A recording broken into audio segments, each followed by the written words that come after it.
Cześć wszystkim, z tej strony Wiktor.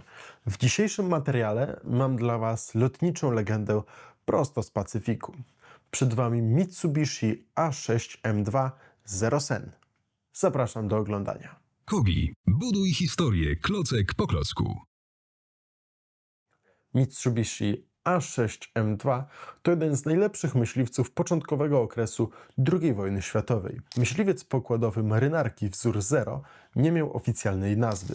Liczba 0 oznacza końcówkę roku 2600 według kalendarza japońskiego, w którym to samolot zaprojektowano. Stąd też swój początek wzięło popularne określenie Zero, wymyślone przez Brytyjczyków. Samolot zaprojektował inżynier Jiro Horikoshi. w roku 1940 na zamówienie cesarskiej japońskiej marynarki wojennej, cały czas modyfikowany. Maszyna charakteryzowała się dużą szybkością i zwrotnością. Cechy te osiągnięto m.in. kosztem opancerzenia. Wyprodukowano łącznie około 11 000 egzemplarzy tego samolotu w różnych wersjach.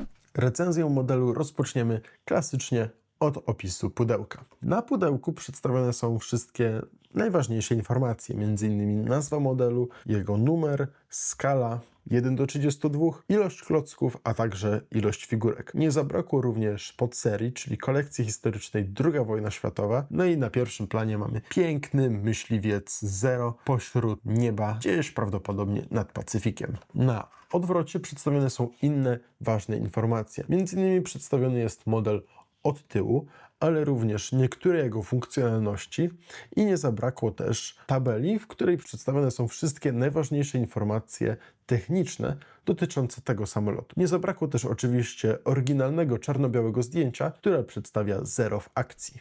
Przejdźmy zatem już do samego modelu. Samolot w skali 1:32 mierzy 27 cm długości, 38 cm szerokości oraz 11,5 cm wysokości. Mitsubishi A6M w swoim białym kolorze wygląda na pewno bardzo nietypowo. Dziwić może, że podczas walk na Pacyfiku, bo to jednak tam głównie te samoloty operowały, były one pomalowane w taki charakterystyczny biały kolor. Jest to na pewno jeden z symboli rozpoznawczych właśnie samolotów Zero, które znajdowały się na wyposażeniu japońskiego lotnictwa.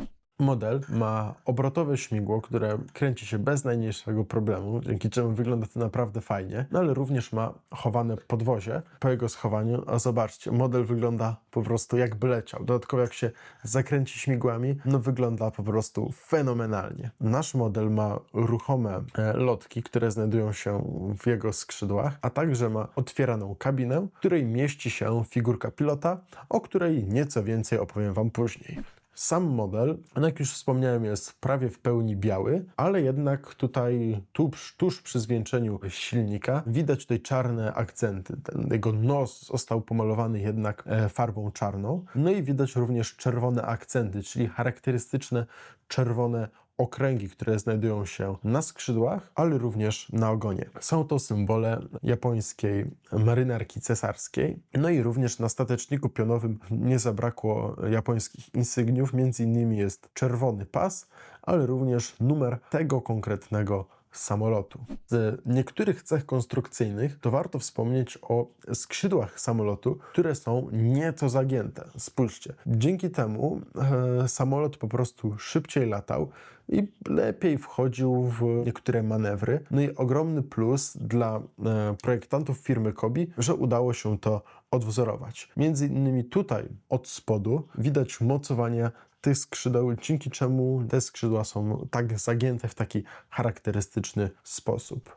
Do zestawu dołączona jest specjalna klockowa podstawka ekspozycyjna, na której przedstawione są wszystkie najważniejsze informacje, czyli jest nazwa naszego samolotu, czyli Mitsubishi A6M2 Zero oraz jest kraj pochodzenia, czyli oczywiście kraj kwitnącej wiśni, czyli Japonia. Dzięki tej podstawce samolot wygląda naprawdę pięknie i prezentuje się tak, jakby po prostu leciał pośród przestworzy. Warto też wspomnieć o dołączonej do zestawu figurce japońskiego pilota. Jest to figurka w charakterystycznym japońskim kombinezonie lotniczym, który składa się m.in. z kamizelki ratunkowej oraz z masy pasów. Nedroki również są odwzorowane z tyłu, na plecach. No i to, co jest bardzo charakterystyczne, to japońska flaga, która znajduje się na ramieniu naszego pilota. Na głowie natomiast znajduje się odwzorowana brązowa pilotka i tutaj jest bardzo fajny szczegół, bo zostały nawet za pomocą nadruków odwzorowane okulary, w których odbija się światło. Figurkę można bez najmniejszego problemu umieścić w kabinie pilota. Nawet jest specjalnie dedykowane tutaj siedzenie. Figurkę chowam,